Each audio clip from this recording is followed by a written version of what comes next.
Hello all, this is Damini, co-founder of WeMakeScholars. I welcome you to the 21st episode of our web series Loanflix Season 2.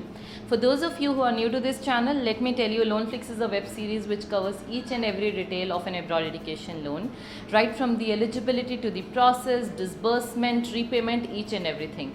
And Loanflix is an initiative of WeMakeScholars. WeMakeScholars is an organization which is funded and supported by the Ministry of IT, Government of India, and its sole purpose is to help students like you get an abroad education loan, and all the services of WeMakeScholars are completely free of cost.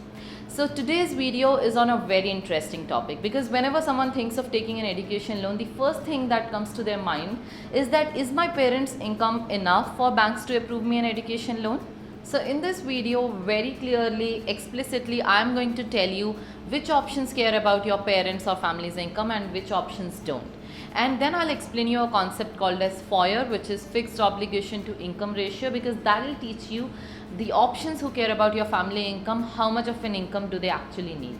So let's start this episode, but before that, if you appreciate the effort we put in to bring this information out to you, then please subscribe to our channel and hit that bell icon to get regular updates.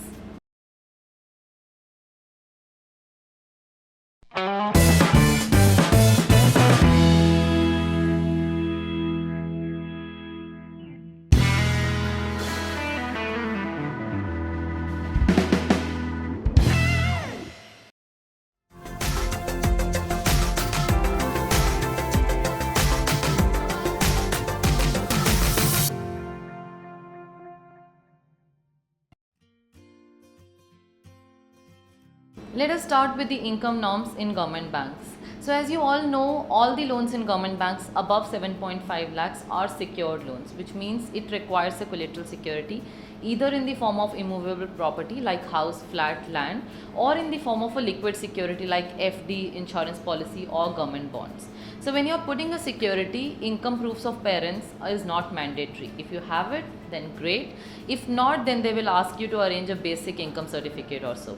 One very important point here is that even if your co-borrower's income proofs are not available, that's okay in government banks, but their CIBIL score should be more than 600, and it should not reflect any bad CIBIL records such as loan settled or loan written off or check bounces, etc.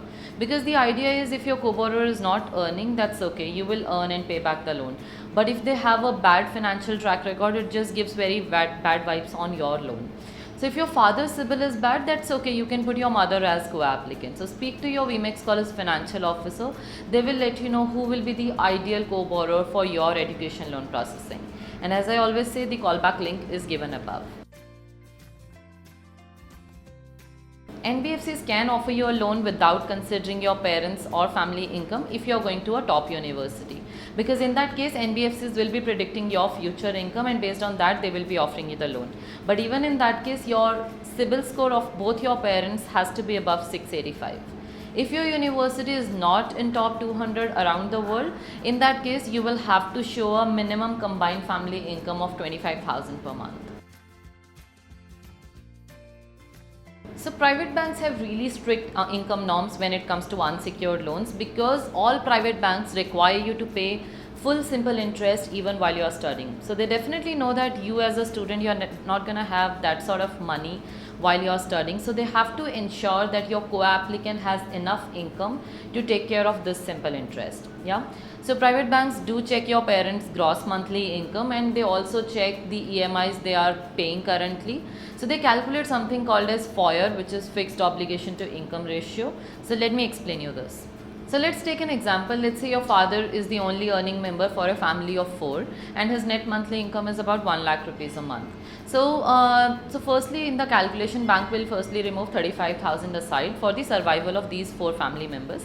Of course, the figure will change with the city and the living cost, but roughly about 35,000. So now he is left with about 65,000 at the dispose. So let's say your father is already paying a EMI of about 45,000 towards his home loan.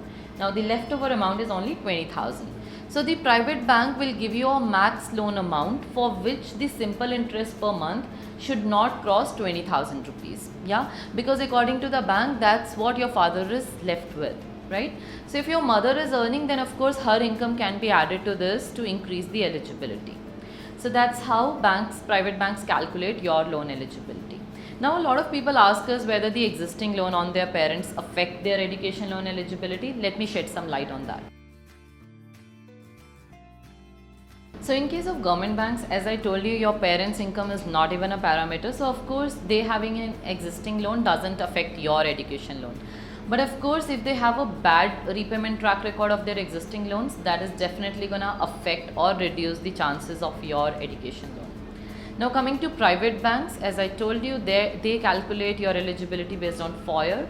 So if your family is having more liabilities, then your education loan amount will definitely be reduced. Now coming to NBFCs, as I told you, they require a liability-free income of 25,000 per month. So it doesn't matter how many loans your family is having, as long as they are able to show that their liability-free income is 25,000 or more, you can get an education loan. But as one important point to note here is that NBFCs do calculate your loan amount based on your family's income if you're not going to a very top university. Yeah. So now let's talk about a few more scenarios wherein your parents' income doesn't matter at all for your education loan.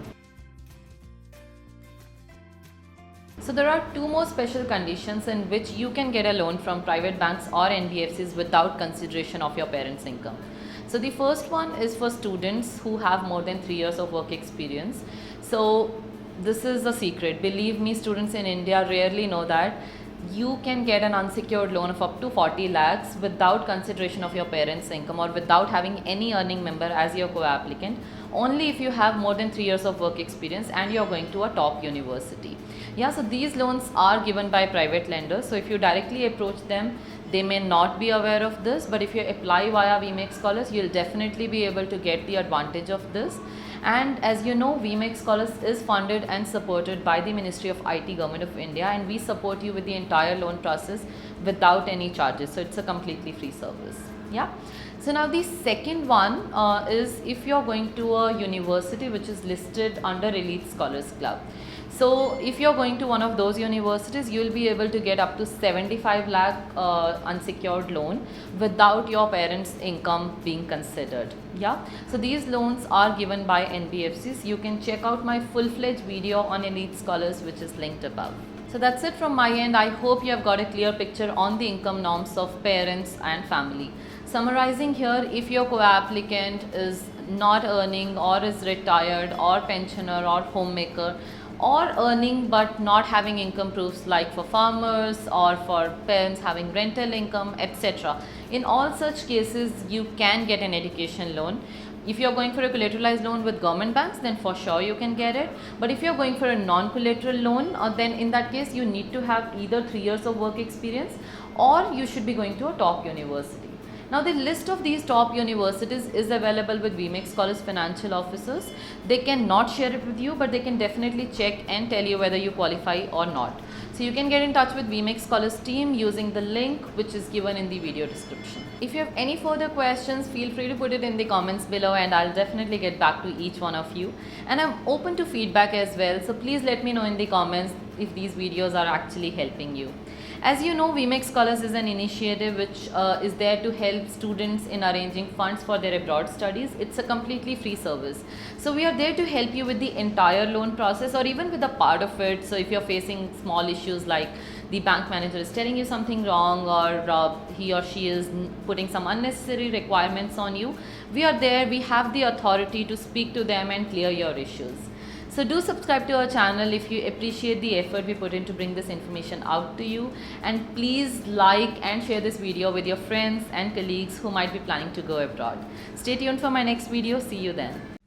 Don't forget to subscribe and click on the bell icon to never miss any updates from us.